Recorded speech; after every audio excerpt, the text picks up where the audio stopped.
What I wanted to show you next was I went through a few months of my Facebook feed, and anytime I saw an article that related to stigma, I cut it out and I put it in the presentation.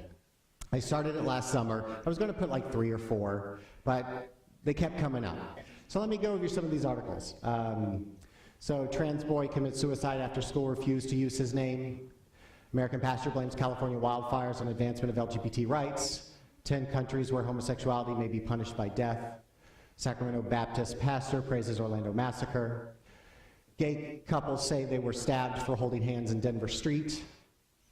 Gay activists in Russia arrested for celebrating Pride. Rainbow crosswalk vandalized with swastikas in gay village. GOP congressman says kids are better off in orphanages than with gay parents. GOP candidate, vile and perverted LGBT people cannot reproduce, they have to recruit. Trump administration signals that it'll look the other way on LGBT discrimination. Remembering all the trans individuals who have been killed in the US this year. University of Pennsylvania student murdered, left in shallow grave because he was gay. Father kills 14-year-old son. He would rather have a dead son than a gay son.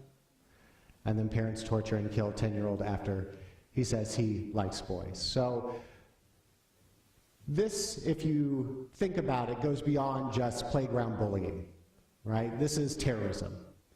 This is, it's pretty brutal.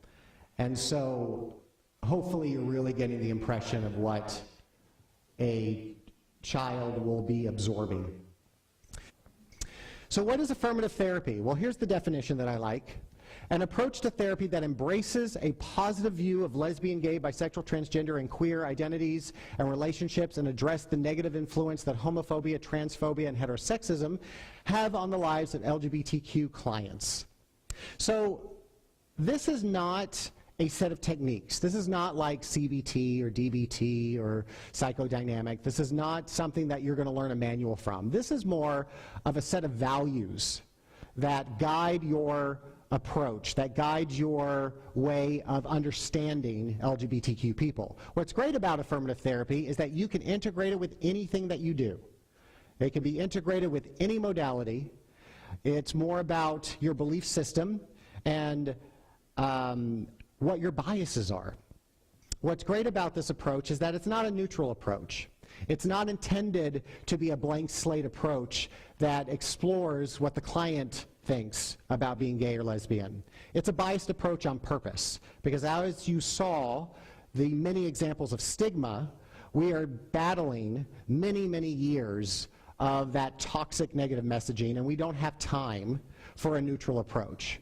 We need a biased approach that straightforwardly says LGBTQ people are a positive thing in society, that we celebrate, that we value, that you're a good, wonderful individual as an LGBTQ person, and that we're going to state that bias up front to every client to let them know that that's where we're coming from.